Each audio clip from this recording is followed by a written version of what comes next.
Here's a story about the Hopper Doodle. I'm willing to wager that hardly any of you know what a Hopper Doodle is, so I'm going to tell you. Our little Hopper Doodle, when you first looked at him, looked just like a pixie. He had a tiny face that shone with merriment, and his eyes twinkled.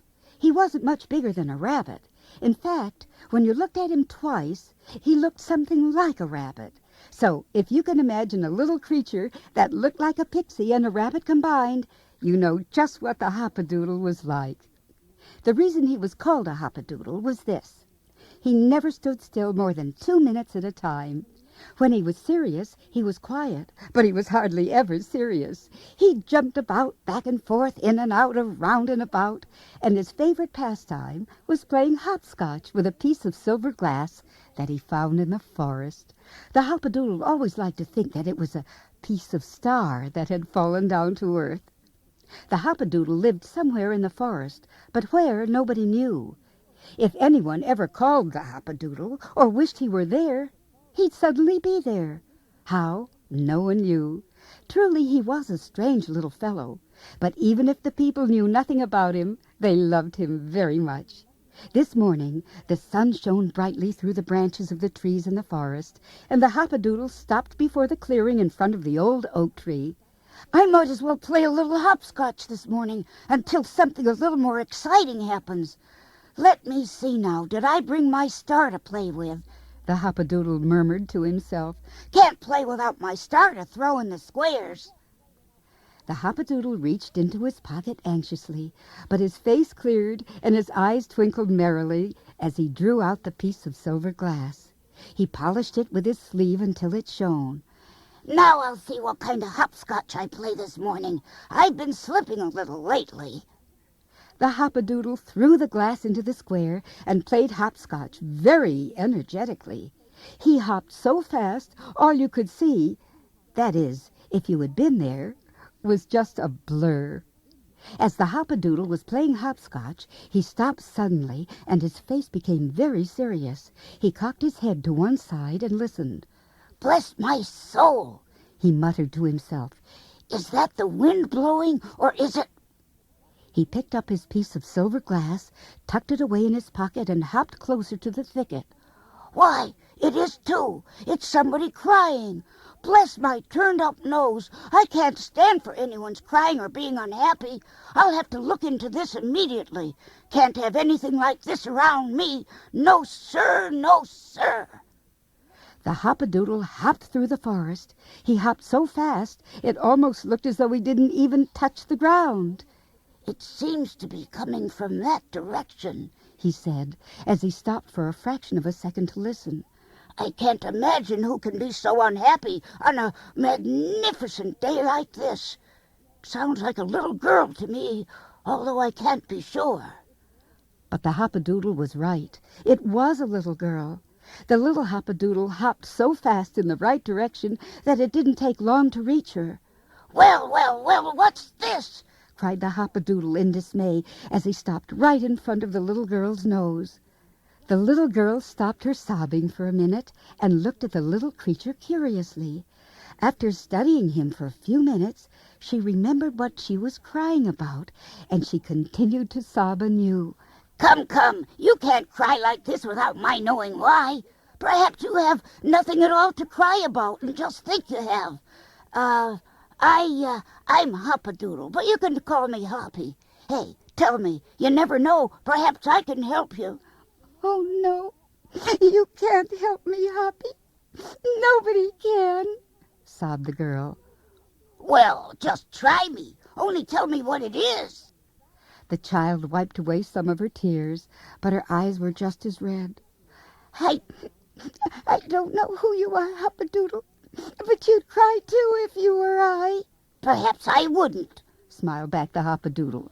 You're a pretty little girl, and you got long, pretty hair, and your eyes are bigger than mine, and I've been told I have beautiful eyes too. Why would I cry?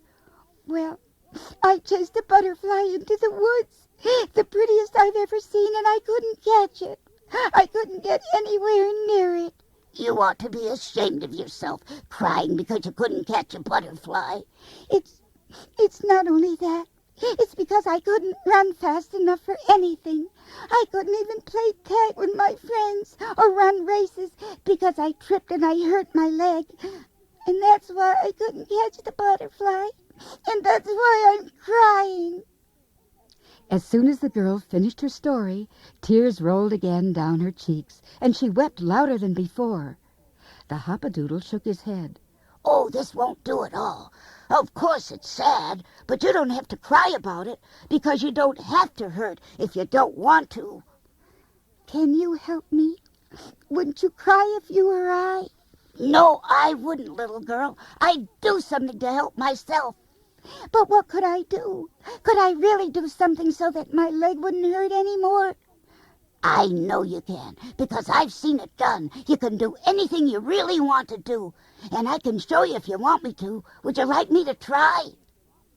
The little girl opened her eyes wide with hope and eagerness. I'll do anything, Hoppy, if you'll just show me how, and if it'll help. The Hoppadoodle smiled happily, and he blinked his eyes rapidly as he reached into his pocket and took out his piece of silver glass. If you'll be very careful with this, I'll let you have it. It brings me luck. What is it, Hoppy? And what do I do with it? It's a star that I found, and we're going to play hopscotch. I can use a little flat stone for myself. Well, thank you, Hoppy. Thank you just the same, but I thought you'd tell me something I could do. I've never really played hopscotch. Well, you take it and try. First you put one foot like this. And the Hoppadoodle jumped in the first square.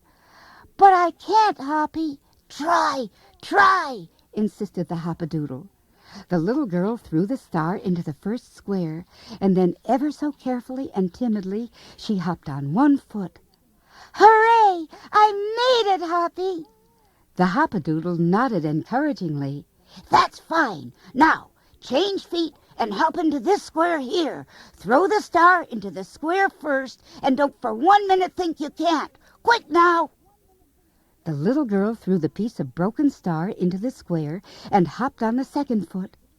I made it, Hoppy! Of course you did, said the Hoppadoodle, smiling slightly. Now, you see this square right over here on this side? Well, throw your star and then hop on both feet. The little girl did as she was told, and she landed right plump in the middle of the square. She didn't even step on one line. Gee, that's wonderful, Hoppadoodle. My leg hardly hurts at all. Well, we've got to do it a lot more times than just this once. Now, I want you to do it yourself without my telling you how. Remember, throw the star first. The little girl's face became flushed with happiness and excitement as she hopped from one square to another without the assistance of the little man. She played for quite a while, and then all of a sudden she shouted, I don't hurt any more, Hoppadoodle.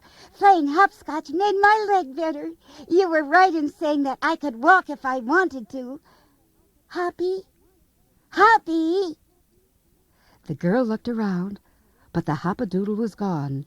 However, Hoppy's star was still in her hand, and she skipped home happily, while the Hoppadoodle, in another part of the forest, hopped from square to square, hugging tightly to another star that he found in the forest.